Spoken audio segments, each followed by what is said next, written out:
A paid informant for the New York City Police Department intelligence unit under orders to bait Muslims into saying inflammatory things as he lived a double life, snapping pictures inside mosques and collecting the names of people who were attending study groups on Islam. This according to the latest Associated Press story here. Shamiur Rahman is his name, 19-year-old American of Bangladeshi descent, who has now denounced his work as an informant. He said police told him to embrace a strategy called create and capture. He said they told him we need to pretend to be one of them. Well, someone who has defended the NYPD surveillance program is with me this morning. Zuhdi Jasser, the founder and president of the American Islamic Forum for Democracy. Zuhdi, good morning. Good morning. It's nice to be with you. Does this in any way change your opinion of what the NYPD was doing, the fact that this individual says he was told to bait people? No, I mean, we still don't have the full story. What happens with these AP stories is you get one so-called revelation from a 19-year-old who was wanted on misdemeanor drug charges, and they used, as what any good police work does, is there are many informants out there that can be bad actors that they end up using to go after known leads.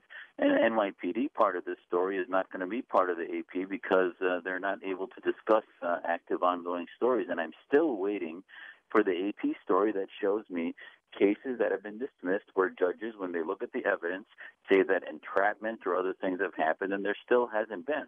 All we're dealing with is anecdotes from individuals that end up being coerced by their communities to feel guilty. And the picture that the AP put out was this man sitting with Imam Siraj Wahhaj. And this Imam has been a unindicted co-conspirator in the 93 bombing.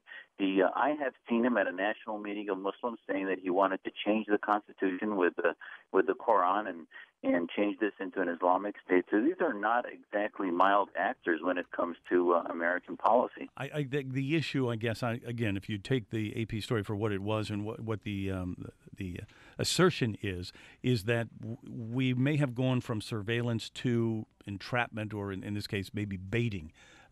Is that a road that could be dangerous? Or, I mean, in the case of this individual, he says it was detrimental to the Constitution. Well, again, you have a 19-year-old using words that I think are not ones that he would come up with, but rather would be put into his mouth by so-called civil rights groups that are trying to divert attention from work that we need to do in the Muslim community. Certainly, I don't want to see our police work turning into creating crimes where there are none. That's not good police work.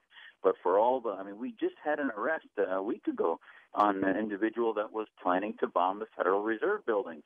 And nobody said that was entrapment to this point. And, I'll tell you, if you look at a lot of good police work where they're doing work against drugs or other things, part of the process is, the person that was going to bomb the Federal Reserve Bank, that was a bomb they knew was a dud. Now, is that entrapment? I don't think so.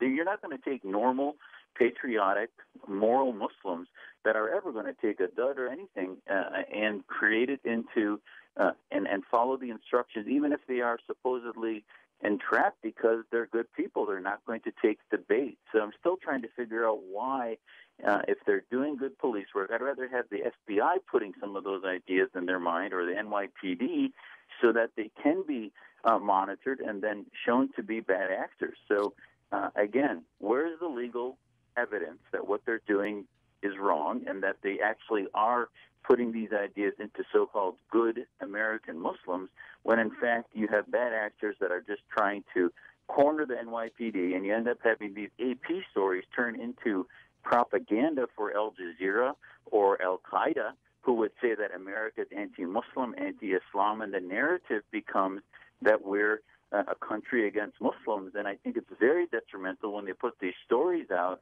and feed into the anti-American mantra that many of these imams, like Imam Siraj Wahhaj, push in our community.